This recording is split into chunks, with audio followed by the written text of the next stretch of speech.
الحمد لله نحمده ونستعينه ونستغفره ونعوذ بالله من شرور أنفسنا ومن سيئات أعمالنا من يهده الله فلا مضل له ومن يضلل فلا هادي له وأشهد أن لا إله إلا الله وحده لا شريك له وأشهد أن محمدًا عبده ورسوله يا أيها الذين آمنوا اتقوا الله حق تقاته ولا تموتن إلا وأنتم مسلمون يا أيها الناس اتقوا ربكم الذي خلقكم من نفس واحدة وخلق منها زوجها وبث منهما رجالا كثيرا ونساء واتقوا الله الذي تساءلون به والأرحام إن الله كان عليكم رقيبا يا أيها الذين آمنوا اتقوا الله وقولوا قولا سديدا يصلح لكم أعمالكم ويغفر لكم ذنوبكم ومن يطع الله ورسوله فقد فاز فوزا عظيما أما بعد فإن خير الحديث كتاب الله وخير الهدي هدي محمد صلى الله عليه وسلم وشر الأمور محدثاتها وكل محدثة بدعة وكل بدعة ضلالة وكل ضلالة في النار فأعوذ بالله من الشيطان الرجيم سبحان الذي أسرى بعبده ليلا من المسجد الحرام إلى المسجد الأقصى الذي باركنا حوله لنريه من آياتنا إنه هو السميع البصير সম্মানিত মুসল্লিবৃন্দ, আল্লাহ রাব্বুল আলামিন যুগে যুগে বিভিন্ন উম্মতের মাঝে তার পথে দাওয়াত দেওয়ার জন্য নবী এবং রাসূলদেরকে প্রেরণ করেছিলেন এবং তাদেরকে অলৌকিক কিছু ঘটনা ঘটানোর সক্ষমতা দান করেছিলেন। তাদের মাধ্যমে কিছু অলৌকিক ঘটনা ঘটিয়েছিলেন, যেগুলো আমরা মুআজিজা নামে চিনে থাকি, আমরা জানি, যাতে করে যে জাতির নিকটে নবী এবং রসুলকে প্রেরণ করা হয়েছে তারা আল্লাহ রাব্বুল আলামিনের প্রতি বিশ্বাস স্থাপন করতে পারে। তারা এই অলৌকিক ঘটনা দেখে শুনে তারা যাতে আল্লাহ রাব্বুল আলামিনের প্রতি ঈমান আনে, তারা আল্লাহ রাব্বুল আলামিনের ইবাদত করে, আল্লাহর সাথে কাউকে শরীক স্থাপন না করে। এই অলৌকিক ঘটনাগুলো ঘটানোর মাধ্যমে আল্লাহ রাব্বুল আলামিন এটিই চেয়েছেন, যাতে এক আল্লাহর ইবাদত করে, আল্লাহর সাথে অন্য কাউকে শরীক স্থাপন না করে। যেমনিভাবে আমাদের নবী মুহাম্মদ সাল্লাল্লাহু আলাইহি সাল্লামের পূর্বে অন্যান্য নবীর ক্ষেত্রে মুআজিজার বিষয়গুলো আমরা ইতিহাস গ্রন্থ থেকে, কোরআন এবং হাদিস থেকে অবগত হয়েছি। অনুরূপভাবে আমাদের নবী মুহাম্মদ সাল্লাল্লাহু আলাইহি সাল্লামের ক্ষেত্রেও তাঁর জীবনে অনেক ধরনের মুআজিজার ঘটনা ঘটেছিল। মক্কার কুরাইশদেরকে আল্লাহ রাব্বুল আলামিন এই মুআজিজাগুলো দেখানোর মাধ্যমে তারা যাতে ঈমান আনে এবং তাদের ঈমানটা যাতে আরও দৃঢ় হয়, যারা ঈমান এনেছিল, যারা মুসলিম হয়েছিল তাদের ঈমানটা যাতে আরও দৃঢ় হয়, শক্তিশালী হয়, এই জন্যে আল্লাহ রাব্বুল আলামিন এগুলো দেখিয়েছিলেন, এই মুআজিজাগুলো ঘটিয়েছিলেন তার নবীর মাধ্যমে। এ ধরনের একটি মুআজিজা, সেটি হচ্ছে ইসরা এবং মেরাজের ঘটনা। ইসরা এবং মেরাজের ঘটনা সম্পর্কে কোরআন মাজিদের মধ্যে আমরা স্পষ্টভাবে প্রমাণ পাই।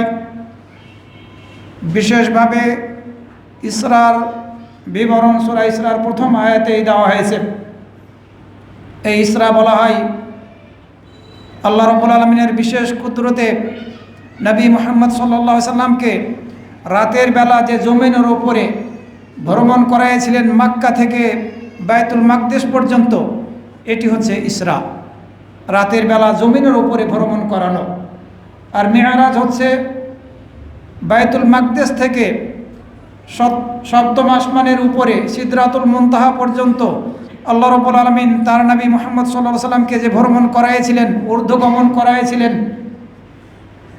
ওই একই রাতে, যে রাত্রে ইসরার ঘটনা ঘটেছিল, ওই একই রাতে এই সিদরাতুল মুনতাহা পর্যন্ত আল্লাহ রাব্বুল আলামিনের পক্ষ থেকে তাকে নিয়ে যাওয়ার ঘটনাটাই হচ্ছে মেয়ারাজের ঘটনা। মেয়ারাজ শব্দ হচ্ছে অরুজ থেকে যেটি ঊর্ধ্বগমন করানো হয়। আল্লাহ রাব্বুল আলামিন তার বিশেষ কুদরতে নবী মুহাম্মদ সাল্লাল্লাহু আলাইহি সাল্লামকে বাইতুল মাকদেস থেকে সপ্তম আসমানের উপরে সিদরাতুল মুনতাহা পর্যন্ত নিয়ে গিয়েছিলেন, তিনি যেতে সক্ষম ছিলেন না। সূরা ইসরার প্রথম আয়াতের মধ্যে আল্লাহ রাব্বুল আলামিন বলছেন, সুবহানাল্লাযী আসরা বিআবদিহি লাইলাম মিনাল মাসজিদিল হারাম ইলাল মাসজিদিল আকসা। পবিত্র ও মহিয়ান তিনি, যিনি তার বান্দাকে রাতের বেলা ভ্রমণ করিয়েছিলেন মসজিদুল হারাম থেকে মসজিদুল আকসা পর্যন্ত, যার চারপাশকে আমি বারাকাত মণ্ডিত করেছি। আল্লাহ রাব্বুল আলামিন বললেন যে বাইতুল মাকদেসের চারপাশকে আমি বারাকাত মণ্ডিত করেছি, বরকত দিয়েছি। উদ্দেশ্য কি? তাকে আমার নিদর্শনাবলী দেখানোর জন্য। তিনি সবই শুনেন, সবই দেখেন। আল্লাহ রাব্বুল আলামিন সবই শুনেন এবং সব কিছু দেখেন। তো এই আয়াত থেকে আমরা খুব স্পষ্টভাবে বুঝতে পারি যে আল্লাহ রাব্বুল আলামিন তাঁর বান্দা মুহাম্মদ সাল্লাল্লাহু আলাইহি সাল্লামকে মসজিদুল হারাম থেকে মসজিদুল আকসা পর্যন্ত রাতের বেলা ভ্রমণ করিয়েছিলেন এই জমিনের উপরে।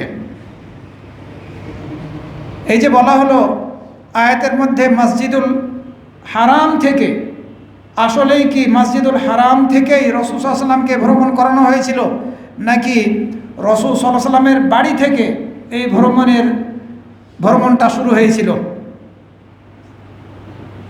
এ ব্যাপারে মতভেদ রয়েছে। তবে সকল আলেম ওলামারা এ ব্যাপারে একমত যে ইসরা এবং মেরাজের ঘটনা, ইসরার ঘটনা মক্কা থেকে বাইতুল মাকদেস পর্যন্ত, এ ব্যাপারে কোনো সন্দেহ সংশয় নেই। ইসরার ঘটনা ঘটেছিল মক্কা থেকে বাইতুল মাকদেস পর্যন্ত রাতের বেলায় জমিনের উপরে, এ ব্যাপারে কোনো মতভেদ নেই। আর বাইতুল মাকদেস থেকে সপ্তম আসমানের উপরে সিদরাতুল মুনতাহা পর্যন্ত মেরাজের ঘটনা ঘটানো হয়েছিল, এ ব্যাপারেও কোনো মতভেদ নেই। কিন্তু মক্কার কোন স্থান থেকে রাসূল সাল্লাল্লাহু আলাইহি সাল্লামকে এই রাতের বেলা ভ্রমণ করানো হলো, এ ব্যাপারে মতভেদ করা হয়েছে।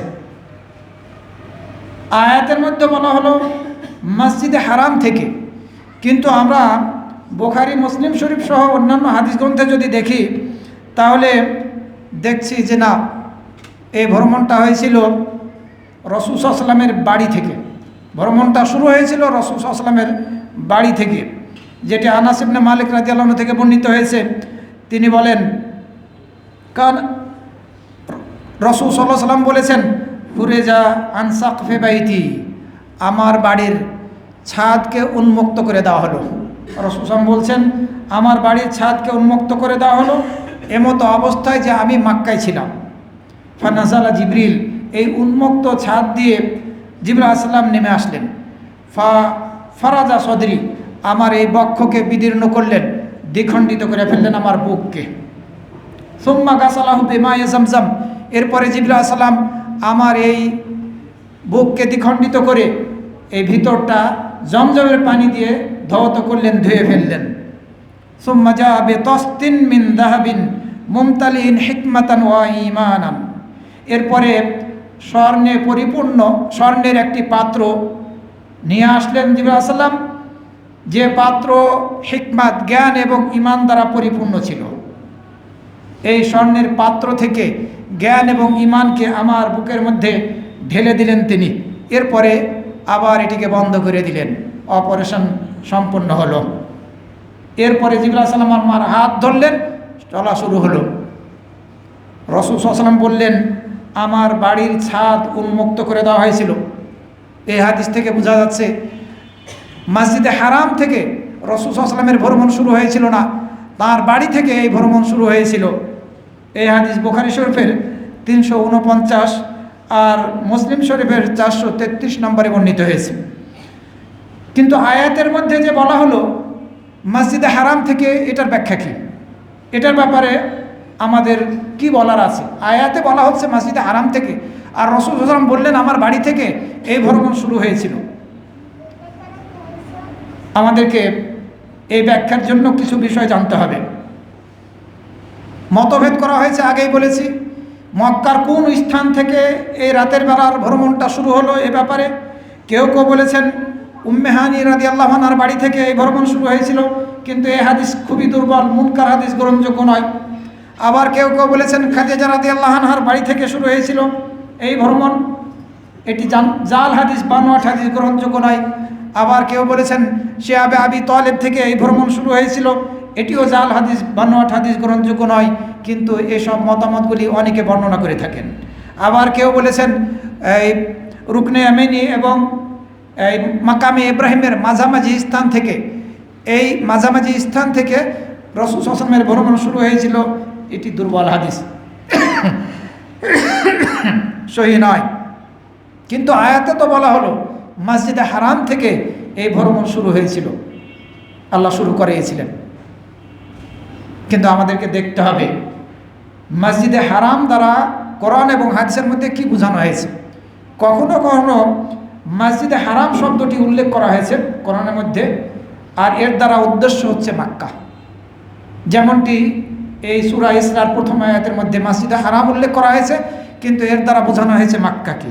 কিভাবে বুঝবো আমরা? মসজিদে হারাম উল্লেখ করা হয়েছে, কিন্তু এই মসজিদে হারাম দ্বারা বিভিন্ন অর্থ নেওয়া হয়েছে। যেমন মসজিদে হারাম দ্বারা বোঝানো হয়েছে কাবা ঘরকে, মসজিদকে বোঝানো হয়নি। সূরা বাকারার মধ্যে আল্লাহ রাব্বুল আলামিন বলেছেন ফাওয়াল্লি ওয়াজহাকা শাতরাল মসজিদিল হারাম, অতঃপর তুমি তোমার চেহারাকে ফেরাও মসজিদে হারামের দিকে। মসজিদে হারামের দিকের দ্বারা বোঝানো হয়েছে কাবা ঘরের দিকে। আমরা যখন সালাত আদায় করি তখন কাবা ঘরের দিকে মুখ করে আমরা সালাত আদায় করি। সুতরাং এই মসজিদে হারাম দ্বারা এই আয়াতের মধ্যে বোঝানো হয়েছে কাবা ঘরকে। আবার মসজিদে হারাম দ্বারা বোঝানো হয়েছে পুরো মসজিদটাকে, যেমনটি রাসূল সাল্লাল্লাহু আলাইহি ওয়াসাল্লাম হাদিসের মধ্যে বলেছেন আমার এই মসজিদে, অর্থাৎ মসজিদে নববীতে এক ওয়াক্ত সালাত আদায় করলে অন্য জায়গার চাইতে 1000 অন্য জায়গার 1000 সালাতের সমান নেকি হবে। আবার মসজিদে হারামে যদি কেউ সালাত আদায় করে তাহলে পারে অন্য জায়গার 1,00,000 সালাতের সমান তার নেকি হবে। হাদিসের ভাব অর্থ হচ্ছে এটি। এই মসজিদে হারাম দ্বারা পুরো মসজিদটাকে বোঝানো হয়েছে। আবার মসজিদে হারাম দ্বারা মক্কাকে বোঝানো হয়েছে, পুরো মক্কাটাকে বোঝানো হয়েছে, যেমনটি এই সূরা ইসরার এই আয়াতে বোঝানো হয়েছে। কারণ আল্লাহ রাব্বুল আলামিন সূরা আল ফাতহের 25 নম্বর আয়াতের মধ্যে বলছেন হুমুল্লাযীনা কাফারু ওয়া সাদ্দুকুম আনিল মাসজিদিল হারাম, ওই সব কাফেররা যারা কুফরি করেছিল তারা এবং তোমাদেরকে মসজিদে হারাম থেকে বাধা দিয়েছিল। মসজিদে হারাম থেকে বাধা দেওয়ার অর্থ হচ্ছে মক্কা থেকে বাধা দিয়েছিল, মক্কায় প্রবেশ করতে দেয়নি। উল্লেখ করা হয়েছে আয়াতের মধ্যে মসজিদে হারাম, কিন্তু উদ্দেশ্য হচ্ছে মক্কা। আর এই জন্য সূরা ইসরার প্রথম আয়াতে যে মসজিদে হারাম বলা হয়েছে এর দ্বারা বোঝানো হয়েছে মক্কাকে। এছাড়া মসজিদে হারাম উল্লেখ করে পুরো মক্কা এবং মক্কার আশপাশের এলাকাকে বোঝানো হয়েছে। যেমনটি সূরা তাওবার 28 নম্বর আয়াতের মধ্যে বলা হয়েছে আল্লাহ রাব্বুল আলামিন বলছেন ইন্নামাল মুশরিকুনা নাজাসুন, মুশরিকরা হচ্ছে নাপাক। ফালা ইয়াকরাবুল মাসজিদাল হারাম বা'দা আমিহিম হাদা, তারা এই বছরের পরে মসজিদে হারামের আর নিকটবর্তী হবে না, মসজিদের হারামের নিকটবর্তী হবে না। এর দ্বারা শুধু মসজিদকে বোঝানো হয়নি, এই যে হারামের এরিয়া আছে সেই এরিয়াকে বোঝানো হয়েছে, যে এরিয়াতে অমুসলিমদের প্রবেশ নিষিদ্ধ, মুশরিকদের প্রবেশ নিষিদ্ধ। মসজিদে হারাম বোঝানো বলা হয়েছে, কিন্তু পুরো মক্কাকে উল্লেখ করা হয়েছে, মসজিদে হারাম পুরো মক্কাকে বোঝানো হয়েছে। সুতরাং মসজিদে হারাম দ্বারা এই সূরা ইসরার প্রথম আয়াতে বোঝানো হয়েছে মক্কাকে। আর মক্কার কোন স্থান থেকে রাসূল সাল্লাল্লাহু আলাইহি ওয়াসাল্লামকে এই রাতের বেলা ভ্রমণ করা হয়েছিল সেটি হচ্ছে তার বাড়ি থেকে, বাড়ির ছাদকে উন্মুক্ত করে দেওয়া হয়েছে, যেটি হাদিস থেকে আমরা জেনেছি। মেয়ারাজের দলিল কোথায়? সূরা আন-নাজমের 13 নম্বর আয়াত থেকে যদি আমরা 18 নম্বর আয়াত পড়ি তাহলে এই মেয়ারাজের প্রমাণ পাব। রাসূল সাল্লাল্লাহু আলাইহি ওয়াসাল্লামকে যে 7 আসমানের উপরে সিদরাতুল মুনতাহা পর্যন্ত নিয়ে যাওয়া হয়েছিল, তার প্রমাণ এই আয়াতগুলোর মধ্যে রয়েছে। আল্লাহ রাব্বুল আলামিন বলছেন, ওয়ালাকাদ রাআহু নাজলাতান উখরা ইনদা সিদরাতিল মুনতাহা। অবশ্যই সে, অর্থাৎ নবী মুহাম্মদ সাল্লাল্লাহু আলাইহি সাল্লাম তাকে, জিবরাইল আলাইহিস সালামকে আরেকবার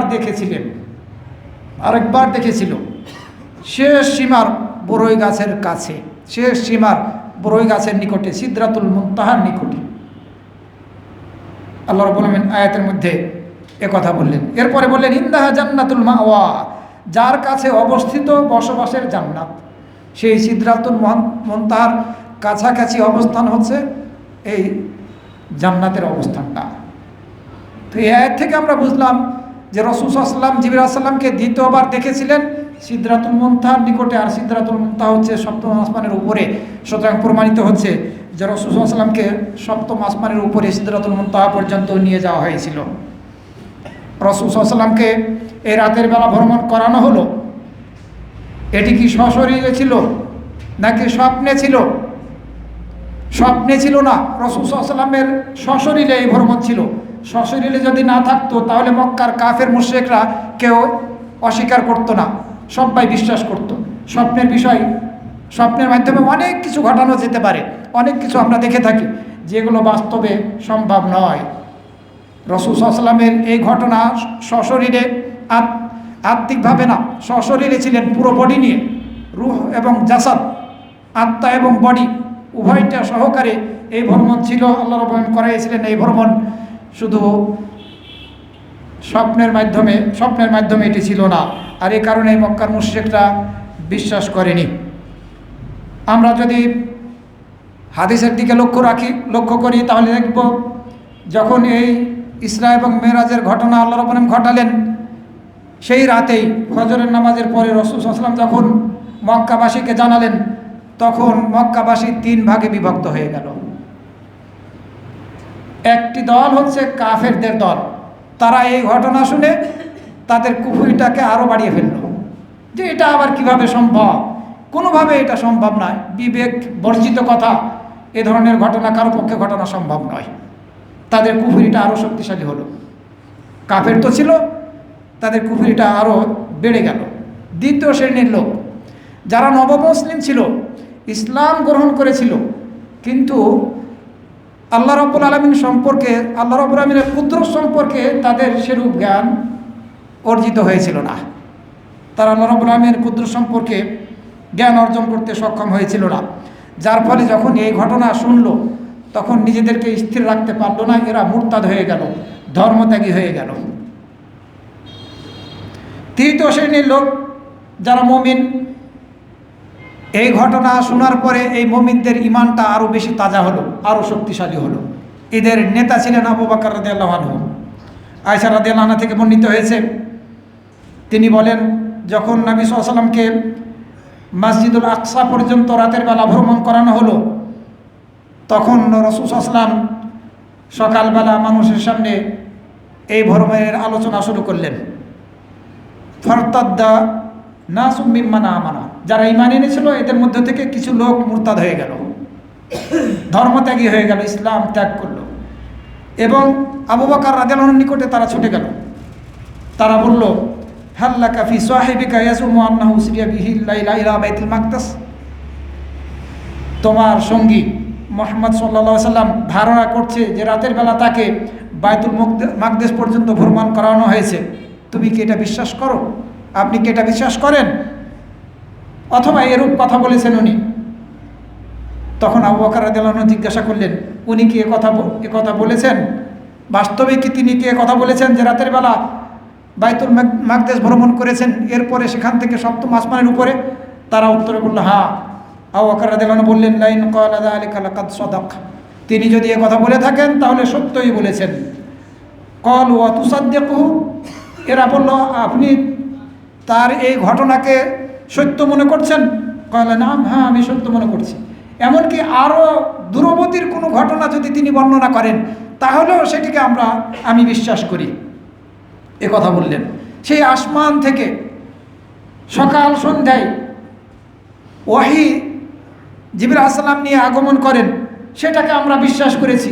আর এ তো মক্কা থেকে বাইতুল মাকদেস পর্যন্ত জমিনের ওপরে ভ্রমণ, এরপরে রাতে নিয়ে যাওয়া হয়েছে বাইতুল মাকদেস পর্যন্ত, সেটি বিশ্বাস করব না কেন? অবশ্যই বিশ্বাস করি। আবু বকর রাদিয়াল্লাহু আনহু এই কথা যখন বললেন, তখনই তাকে এই উপাধি দেওয়া হলো সিদ্দিক, সত্যবাদী। সহিহ সূত্রে হাদিস বর্ণিত হয়েছে মুস্তাদরাক হাকিমের মধ্যে 4407 নম্বরে এবং মুসান্নাফ ইবনে আব্দুর রাজ্জাকের মধ্যে 9719 নম্বরে।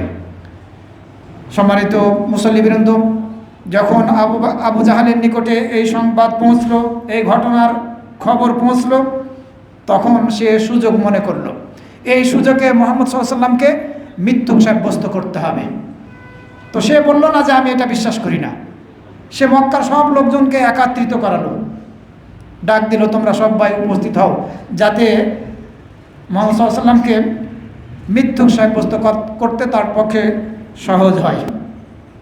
আব্দুল্লাহ ইবনে আব্বাস রাদিয়াল্লাহু আনহু বলছেন যে তারা একত্রিত হলো। একত্রিত হওয়ার পরে মুহাম্মদ সাল্লাল্লাহু আলাইহি ওয়াসাল্লামকে তারা প্রশ্ন করলো যে তুমি কি মসজিদুল আকসার বিবরণ দিতে পারবে? কীরকম, কটা জানালা, কটা দরজা, অবস্থানটা তুমি বর্ণনা করতে পারবে? যদি বর্ণনা করতে পারো তাহলে আমরা ভেবে দেখতে পারি, তোমার কথা বিশ্বাস করতে পারি।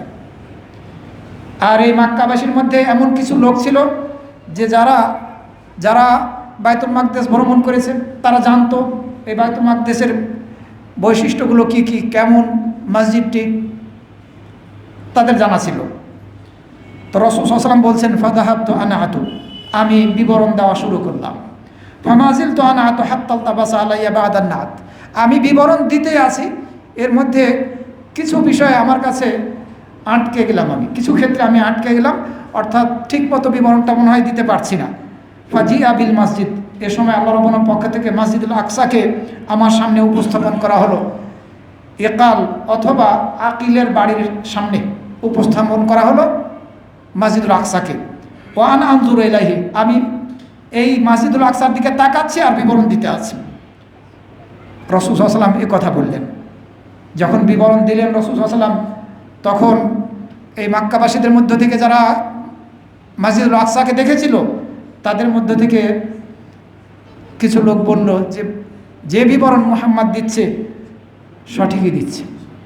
আল্লাহর কসম করে বলল, ফাওয়াল্লাহি লাকাদ আসাবা, আল্লাহর কসম, সে যা বলছে সে সঠিকই বলছে। এ হাদিস মুসনাদে আহমদের মধ্যে বর্ণিত হয়েছে।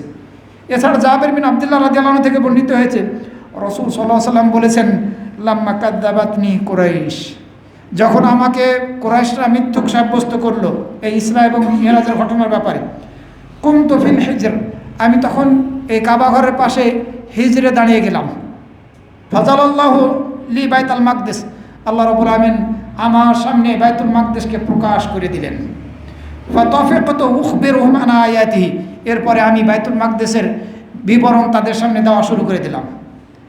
তাকাচ্ছি, এই বাইতুল মাকদেসকে যে আমার সামনে আল্লাহ রাব্বুল আমিন উন্মুক্ত করে দিলেন, প্রকাশ করে দিলেন, আমি তাকাচ্ছি আর তাদেরকে বিবরণ দিচ্ছি।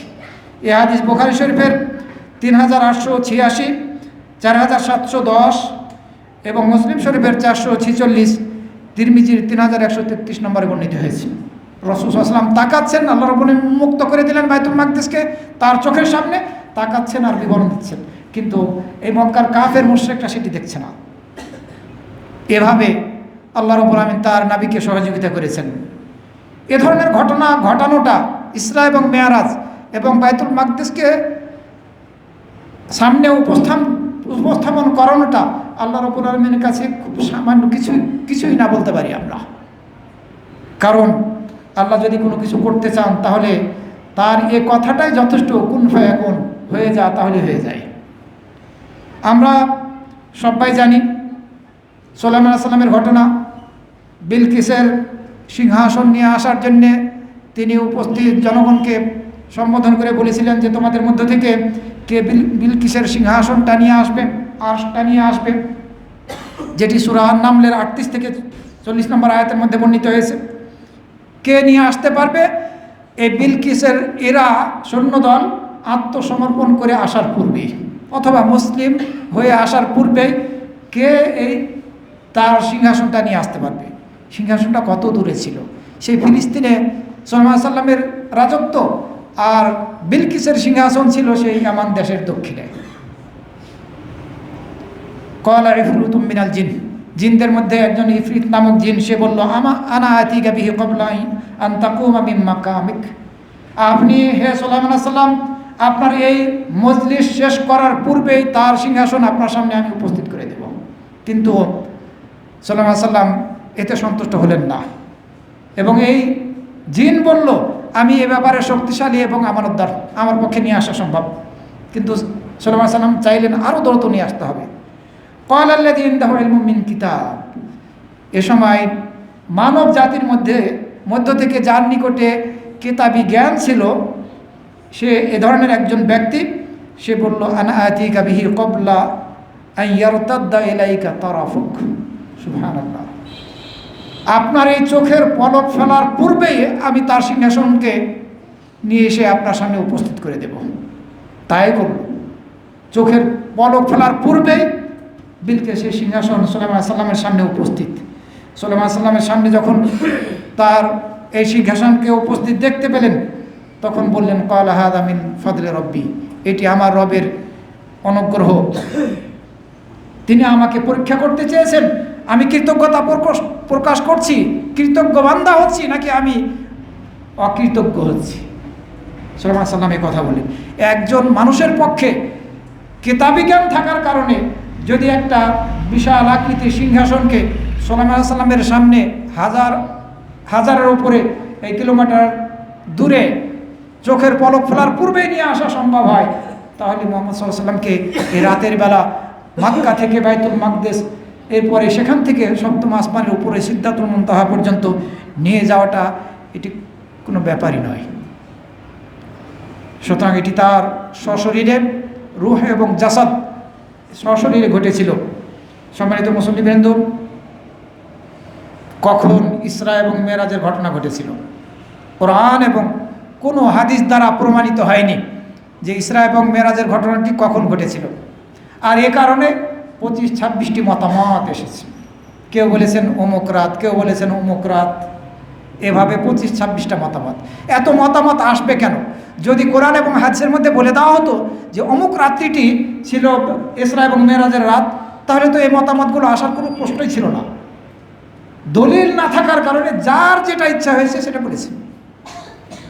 কেউ বলেছেন যে নবুয়ত হিজরতের 6 মাস আগে, কেউ বলেছেন 10ম হিজরিতে নবুয়ত লাভের 10ম সালে, আবার কেউ বলেছেন 11 সালে, কেউ বলেছেন এভাবে 25-26টা মতামত দেওয়া হয়েছে। আবার কেউ বলেছেন রজব মাসের 27শে রজবের রাতে। সবচেয়ে মিথ্যা এবং জাল মতামত হচ্ছে এটি। আমি সব মতামতগুলো বলতে যাচ্ছি না। সবচেয়ে মিথ্যা এবং জাল মতামত হচ্ছে এই 27শে রজবের রাতকে যারা আখ্যা দিয়েছে যে এটি হচ্ছে ইসরা এবং মেরাজের রাত ছিল। কেন সবচেয়ে বেশি জাল এবং মিথ্যা কথা? এটি আমার কথা নয়, ঐতিহাসিকগণ বলেছেন, বিশেষজ্ঞ আলেম ওলামারা বলেছেন এই মতটি সবচেয়ে মিথ্যা মত। সম্মানিত মুসল্লিবৃন্দ, যারা বলছে 27শে রজবের রাতে ইসরা এবং মেরাজের ঘটনা ঘটেছিল, তারা বলছেন যে নবুয়তের 10ম সালের এই রজব মাসের 27শের রাত। কিন্তু নবুয়ত লাভ করার 10ম সালে খাদিজা রাদিয়াল্লাহু আনহা রমজান মাসে মৃত্যুবরণ করেন। আর খাদিজা রাদিয়াল্লাহু আনহার জীবদ্দশায় ইসরা এবং মেরাজের ঘটনা ঘটেনি। এ ব্যাপারে ওলামাগণ ঐক্যমত। রমজানের আগে, উনি রমজানে মারা গিয়েছিলেন, রমজানের আগে রজব মাস নবুয়তের 10ম সালের। সুতরাং এই মতটিকে বিশেষজ্ঞ আলেম ওলামারা বলেছেন সবচেয়ে মিথ্যা মত। কোনো লাভ নেই। কোন রাতে ইসরা এবং মেরাজের ঘটনা ঘটেছিল এটার পিছু ছুটে এটাকে অনুসন্ধান করে কোনো লাভ নেই। কেন আপনি ছুটবেন? আল্লাহ বলেননি, তার নবী বলে যাননি, কোনো সাহাবী বলে গেলেন না, তো আপনার আমার এই নির্ধারণ করার কি প্রয়োজন আছে? লাভটা কি? সুতরাং এই রাতের পিছনে ছোটা যাবে না। আর যারা এই রাতকে উপলক্ষ করে অনেক কিছু করে থাকে এগুলোও গ্রহণযোগ্য নয়। রাতটি প্রমাণিত না, তো আপনি কোন রাতে ইসরা এবং মেরাজকে উপলক্ষ করে, রাতকে উপলক্ষে আপনি কিছু করবেন? সম্মানিত মুসল্লিবৃন্দ, ইসরা এবং মেরাজের ঘটনা কিভাবে ঘটেছিল হাদিসের মধ্যে বিশাল বিশদ বিবরণ দেওয়া হয়েছে, যেগুলো এই খুতবার মধ্যে বর্ণনা করা সম্ভব নয়। তবে সংক্ষেপে একটু ইশারা দিতে চাই। আনাস ইবনে মালিক রাদিয়াল্লাহু আনহু থেকে বর্ণিত হয়েছে, রাসূল সাল্লাল্লাহু আলাইহি ওয়াসাল্লাম বলেছেন, উতিতু বিল বুরাক, আমাকে একটি বুরাক পশু দেওয়া হলো, যেটি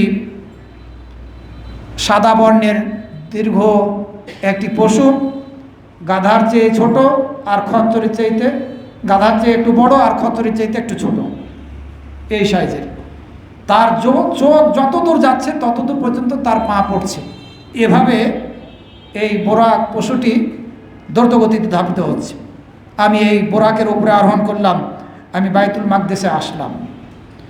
আমি আমার এই বোরাক পশুটিকে বাঁধলাম সেই খুঁটিতে, যে খুঁটিতে নবীগণ তাদের পশুগুলোকে বাঁধতেন। ক্বালা সুম্মা দাখালতুল মসজিদ, এরপরে আমি মসজিদুল আকসাতে প্রবেশ করলাম, সেখানে আমি 2 রাকাত সালাত আদায় করলাম। এরপরে বের হলাম। এরপরে জিবরাইল আলাইহিস সালাম মদের একটি পেয়ালা আর পাত্র আর একটি দুধের পাত্র নিয়ে আসলেন। আমি দুধের পেয়ালা বেছে নিলাম। এভাবে ঘটনা বর্ণনা করা হয়েছে।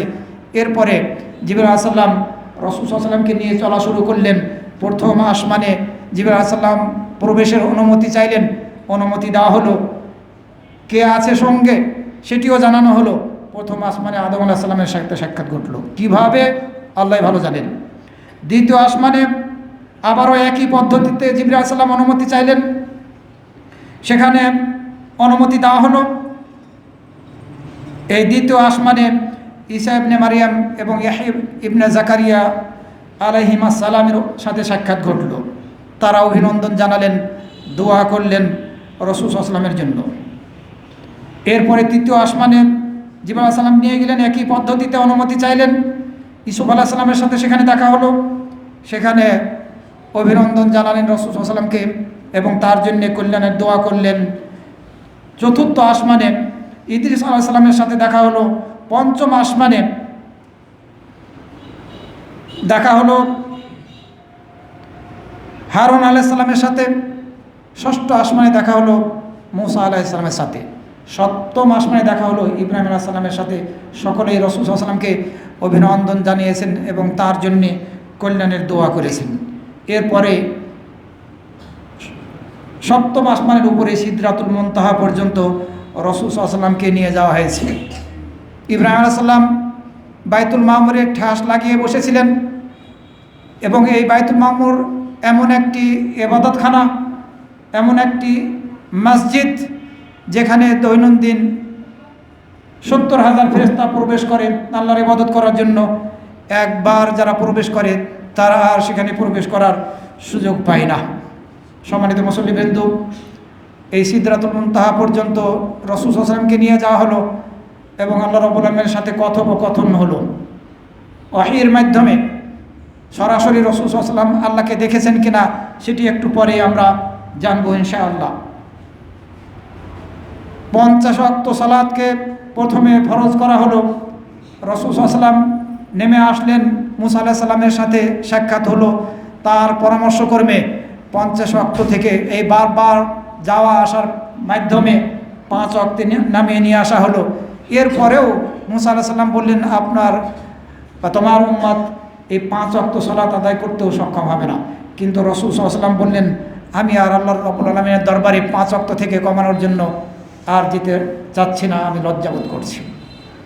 এই হাদিস মুসলিম শরীফের 162 নম্বরে বর্ণিত হয়েছে। এভাবেই আমাদের উপরে এই মেরাজের ঘটনার সময় আল্লাহ রাব্বুল আলামিন 5 ওয়াক্ত সালাতকে ফরজ করেছেন। আমরা 5 ওয়াক্ত সালাত আদায় করি, কিন্তু আমরা নেকি লাভ করি 50 ওয়াক্তের। রাসূল সাল্লাল্লাহু আলাইহি ওয়াসাল্লাম এই ইসরা এবং মেরাজের ঘটনার সময় কি কি দেখেছিলেন অনেক কিছু বর্ণনা করা হয়ে থাকে, কিন্তু সবগুলো সহিহ সূত্রে প্রমাণিত নয়। যেমন যেগুলো সহিহ সূত্রে প্রমাণিত হয়েছে, প্রথমত আমরা সংক্ষেপে এই ঘটনাগুলো একটু জেনে নেই। আনাস রাদিয়াল্লাহু আনহু থেকে বর্ণিত হয়েছে, রাসূল সাল্লাল্লাহু আলাইহি ওয়াসাল্লাম বলেছেন, মারারতু লাইলাতান উসরিয়া বি বিআকওয়ামিন তুকরাদু শিফাহুম বিমাকারিদা মিন নার।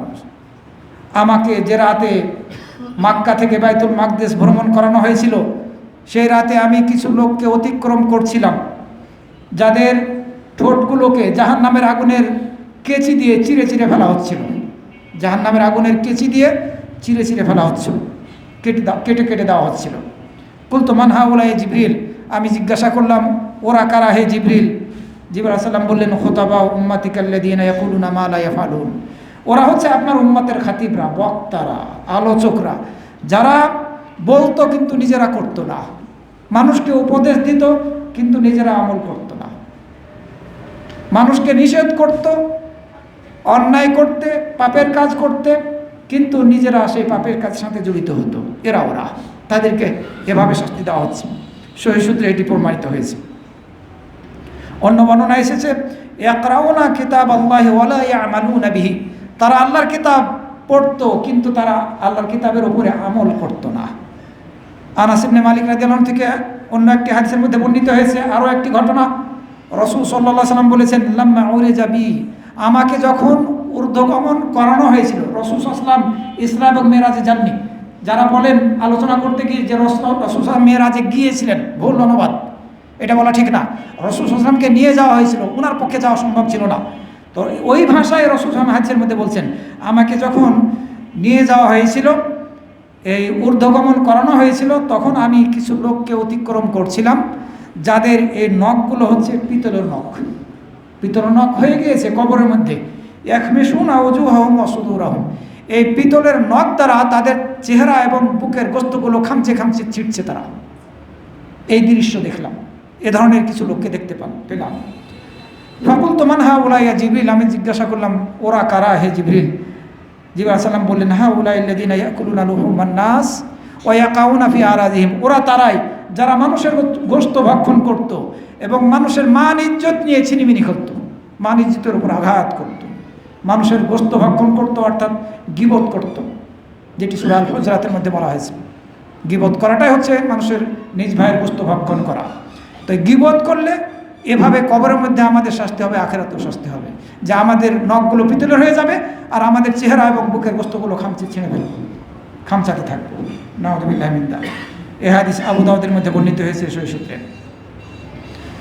এছাড়া রাসূল সাল্লাল্লাহু আলাইহি ওয়াসাল্লাম বলছেন, মা মারারতু লাইলাতান উসরিয়া বি মালাইন, আমি এই ইসরা এবং মেরাজের রাতে যাদের যেসব ফেরেশতাদের নিকট দিয়ে গিয়েছি, তারা আমাকে এই উপদেশ দিয়েছিলেন, ইয়া মুহাম্মদ মুর উম্মাতাকা বিল হিজামা, আপনি আপনার উম্মতকে হেজামা করার এই নির্দেশ দেন।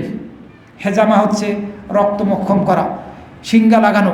শরীরের মধ্যে অনেক সময় রক্ত দূষিত হয়ে যায়, এই দূষিত রক্তগুলোকে বের করা হয় কাপিং সিস্টেমে। আমাদের দেশে সেরূপ আগে দেখা যেত না। এই যে বাইদার আগলি করতো যারা সাপের খেলা দেখায় এরা, কিন্তু আলহামদুলিল্লাহ এখন এই কাপিং সিস্টেম চালু হয়েছে। এই শিঙ্গা লাগানো খুবই উপকারী। আপনার শরীরের কোনো জায়গাতে ব্যথা থাকলে, সেটি পিঠে হোক, কোমরে হোক, ঘাড়ে হোক, মাথায় হোক, যদি শিঙ্গা লাগানো হয় তাহলে পরে এই রক্তমক্ষম করানো হয়, তাহলে আপনি অবশ্যই উপকার লাভ করবেন। দূষিত রক্তগুলো এর দ্বারা বের হয়ে যাবে। রাসূল সাল্লাল্লাহু আলাইহি ওয়াসাল্লামকে ফেরেশতারা এই নির্দেশ দিয়েছেন প্রত্যেকটা আসমান থেকে।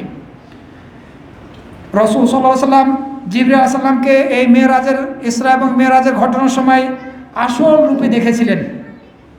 তিনি 600 ডানা বিশিষ্ট ছিলেন। আসল রূপে দ্বিতীয়বার দেখেছিলেন সিদরাতুল মুনতাহার নিকটে। এর আগে এই পৃথিবীতে দেখেছিলেন, দিগন্তকে তার এই ডানাগুলো ছেয়ে ফেলেছিল। ওইটি আয়াতের মধ্যে বলা হয়েছে, যেটা সূরা আন-নাজমের মধ্যে। আবার কেউ কেউ ব্যাখ্যা করেন যে না, আল্লাহ রাব্বুল আলামিনকে দেখেছিলেন দ্বিতীয়বার। মোটেই সঠিক না। আমরা যদি হাদিস এবং সাহাবীদের থেকে বর্ণিত তাফসিরগুলো পড়তাম, তাহলে এই কথা আমরা বলতাম না। জিবরাইল আলাইহিস সালামকে তার আসল রূপে দেখেছিলেন রাসূল সাল্লাল্লাহু আলাইহি ওয়াসাল্লাম এই ইসরা এবং মেরাজের ঘটনার সময়। এবং রাসূল সাল্লাল্লাহু আলাইহি ওয়াসাল্লাম বলছেন যে আমাকে এমন একটা স্থানে উঠিয়ে নিয়ে যাওয়া হয়েছিল সপ্তম আসমানের উপরে, যেখান থেকে আমি ফেরেশতারা যে তাকদীর লিখছে এই কলমের আওয়াজ শুনতে পেয়েছি। এই কলমের আওয়াজ শুনতে পেয়েছি। এই শোনার ঘটনা রাসূল সাল্লাল্লাহু আলাইহি ওয়াসাল্লাম খুবই স্পষ্টভাবে হাদিসের মধ্যে বলেছেন। বুখারী শরীফের 3342 নম্বর হাদিস। এছাড়া রাসূল সাল্লাল্লাহু আলাইহি ওয়াসাল্লাম জান্নাত দেখেছেন এবং জাহান্নামও দেখেছেন।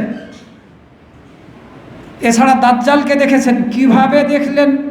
দাজ্জাল এই পৃথিবীতে একটা দ্বীপে বাঁধা আছে, কিন্তু ইসরা এবং মেরাজের ঘটনার সময় রাসূল সাল্লাল্লাহু আলাইহি ওয়াসাল্লামকে দাজ্জালকে দেখানো হয়েছে। জাহান্নামের দায়িত্বপ্রাপ্ত ফেরেশতা মালেককে দেখেছেন। এগুলো সহিহ হাদিস দ্বারা প্রমাণিত। সুতরাং যেগুলো সহিহ হাদিস দ্বারা প্রমাণিত হয়েছে আমরা সেগুলো বর্ণনা করতে পারবো, কিন্তু অনেক কিছু বলা হয়ে থাকে যেগুলো কোনো সহিহ হাদিস দ্বারা প্রমাণিত হয়নি, অথচ আমরা সেগুলো বর্ণনা করে থাকি। যেমন জেনাখোরের শাস্তি, সুদখোরের শাস্তি, নামাজ না পড়ে ঘুমিয়ে থেকে রাত্রি ঘুমিয়ে থেকে নামাজ, ফরজ নামাজ ত্যাগ করার শাস্তি, এ ধরনের যেসব শাস্তির কথা বলা হয়েছে, মিথ্যুকের শাস্তি, এইসব শাস্তির কথা বলা হয়ে থাকে ইসরা এবং মেরাজের ঘটনার সাথে যুক্ত করা হয়ে থাকে, কিন্তু আসলে ইসরা এবং মেরাজের ঘটনার সাথে সহিহ দলিল দ্বারা এগুলো প্রমাণিত হয়নি, যেগুলো দুর্বল। হ্যাঁ, এগুলো ঘটনা সঠিক।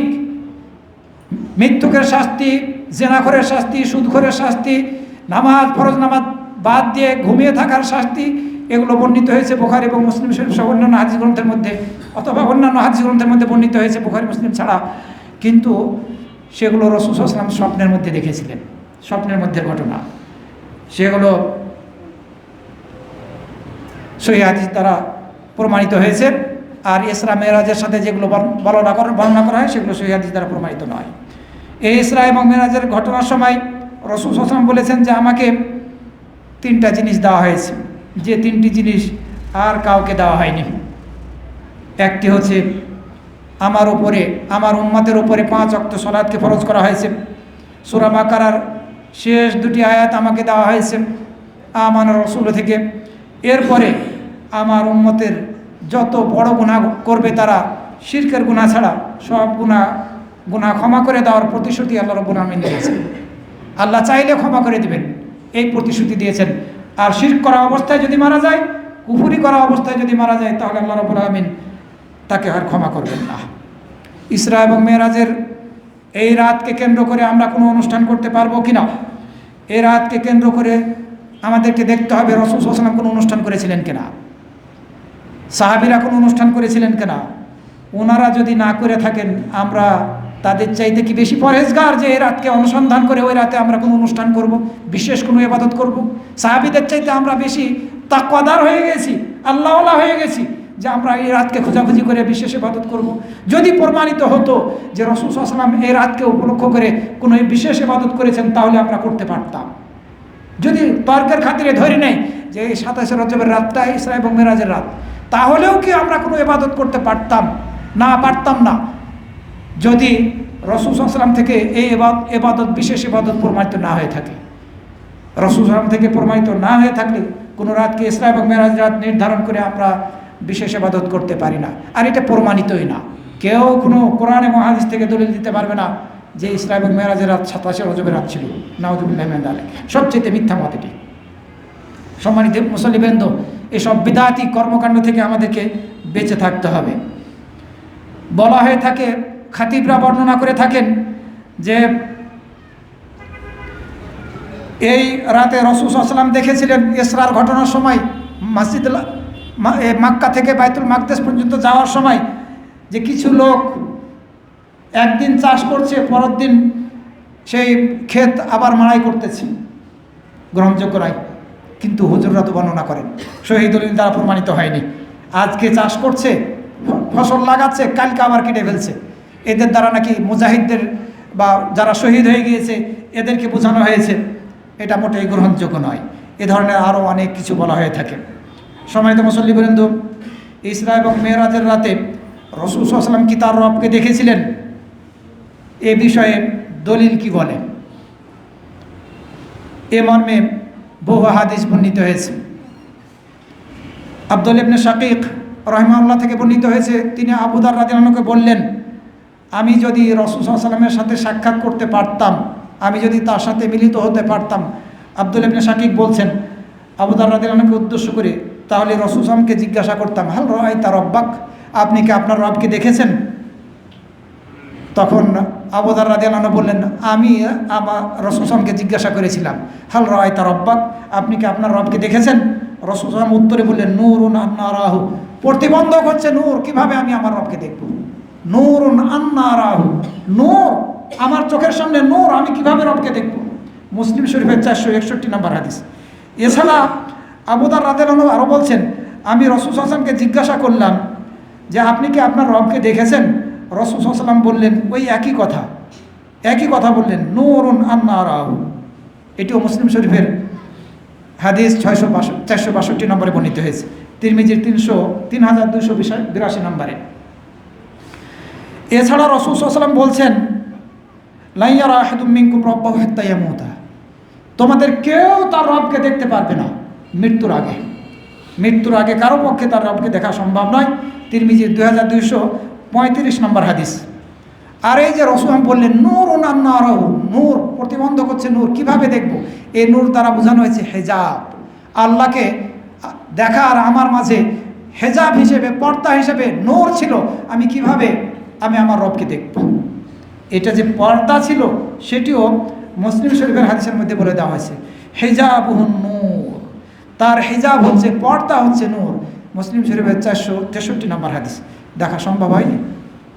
মাসরুফ বলছেন যে আমি ঠ্যাস লাগিয়ে বসেছিলাম আয়েশা রাদিয়াল্লাহু আনহার নিকটে।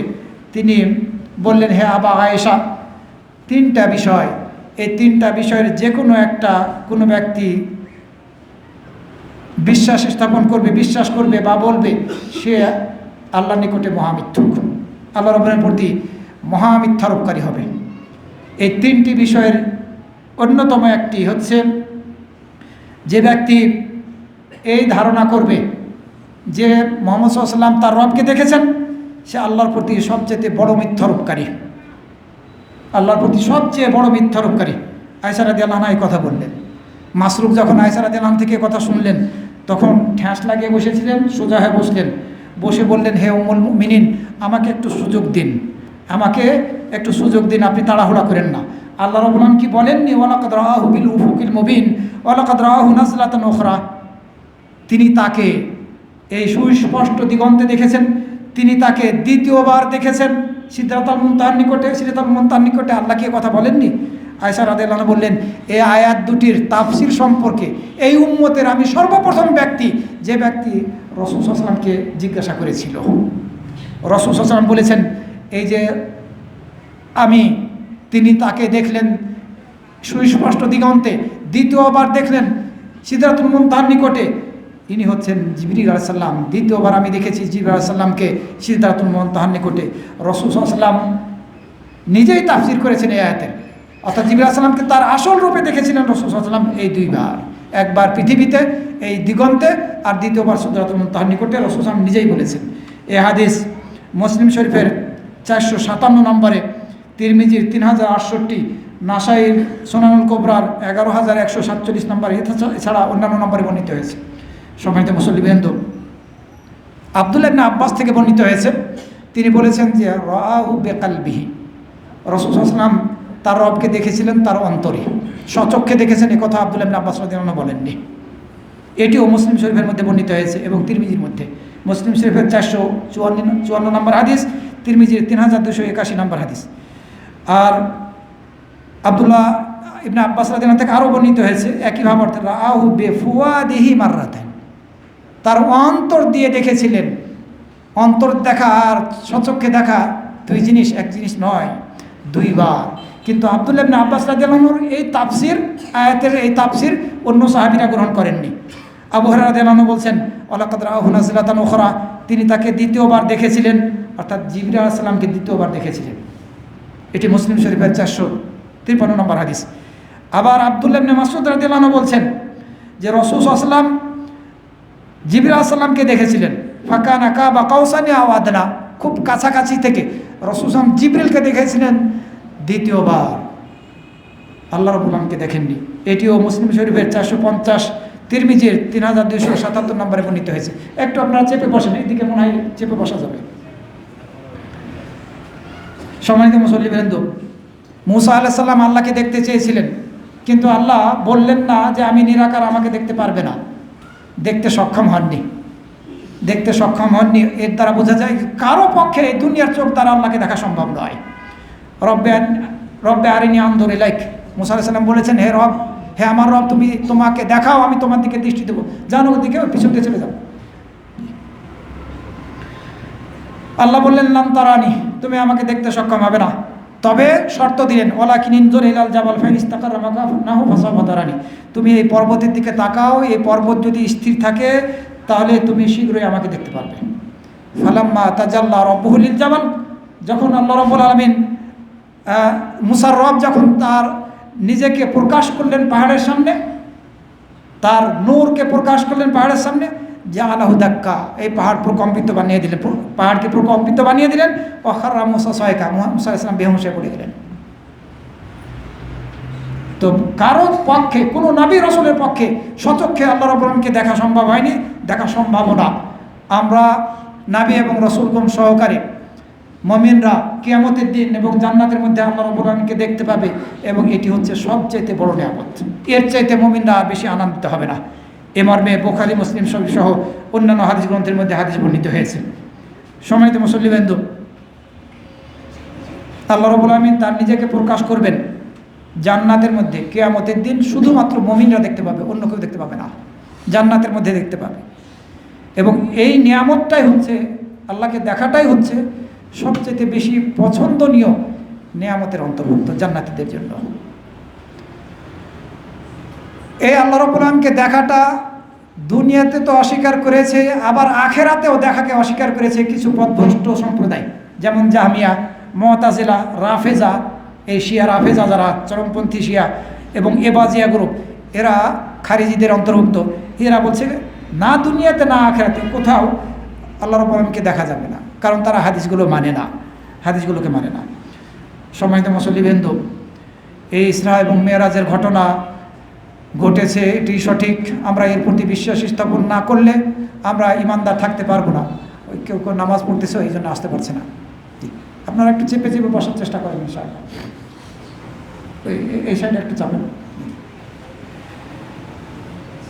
এই ইসরা এবং মেরাজের ঘটনা থেকে বাইতুল মাকদেসের বিশেষ মর্যাদা প্রমাণিত হয়, এবং ফিলিস্তিনের বিশেষ মর্যাদা প্রমাণিত হয়, এবং এই ইসরা এবং মেরাজের দ্বারা মুমিনদের ঈমান বৃদ্ধি পেয়েছে, এটিও একটি উপকারী বিষয়।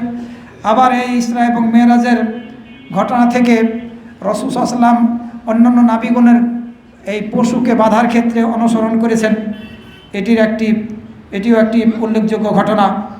এছাড়া আল্লাহ রাব্বুল আলামিন এর দ্বারা যারা কাফের মুশরিক আর প্রকৃত মুমিন যারা, তাদেরকে পার্থক্য করতে চেয়েছেন, কারা ঈমান আনছে এই ঘটনা প্রতি আর কারা ঈমান আনছে না। এবং এই ইসরা এবং মেরাজের ঘটনা থেকে প্রমাণিত হয় যে জান্নাত এবং জাহান্নাম বর্তমানে রয়েছে সৃষ্টি অবস্থায়, আল্লাহ সৃষ্টি করে রেখেছেন। সম্মানিত মুসল্লিবৃন্দ, ইসরা এবং মেরাজ এবং এই রজব মাসকে কেন্দ্র করে অনেক জাল বানোয়াট হাদিস বর্ণনা করা হয়ে থাকে, যেগুলো মোটেই গ্রহণযোগ্য নয়। এই রজব মাসের মধ্যে বিশেষ কোনো আমল নেই, তবে রজব মাসটা যেহেতু হারাম মাসের 4টি হারাম মাসের অন্তর্ভুক্ত, যুলকাদা, যুলহিজ্জা, মুহররম এবং এ রজব, সুতরাং এই রজব মাসের মধ্যে জুলুম, অত্যাচার করা থেকে আমাদেরকে বেঁচে থাকতে হবে, অন্যায় অনাচার করা থেকে বেঁচে থাকতে হবে। কিন্তু আপনি এই রজব মাসের প্রথম দিন অথবা রজব মাসের মধ্য 15 রজবের দিনে আপনি রোজা রাখবেন, বা এই রজব মাসে বেশি বেশি করে সিয়াম পালন করবেন, রোজা রাখবেন, এগুলো কোনো সহিহ হাদিস দ্বারা প্রমাণিত নয়। বানোয়াট এবং জাল হাদিস, কিছু হাদিস আছে যেগুলো দুর্বল। কোনো আলেম বলেছেন যে এই রজব মাসকে কেন্দ্র করে 11টি দুর্বল হাদিস বর্ণিত হয়েছে, আর 21টি বানোয়াট এবং জাল হাদিস বর্ণিত হয়েছে, কোনোটাই গ্রহণযোগ্য নয়। সুতরাং রজব মাসের কোনো বিশেষ ইবাদত নেই। এই রজব মাসে উমরা করলে বিশেষ ফজিলত, এটিও সঠিক নয়। কেউ বলে থাকেন যে এই রজব মাসে উমরা করলে এর মর্যাদাটা বেশি, গ্রহণযোগ্য নয়। আবার এই রজব মাসের মধ্যে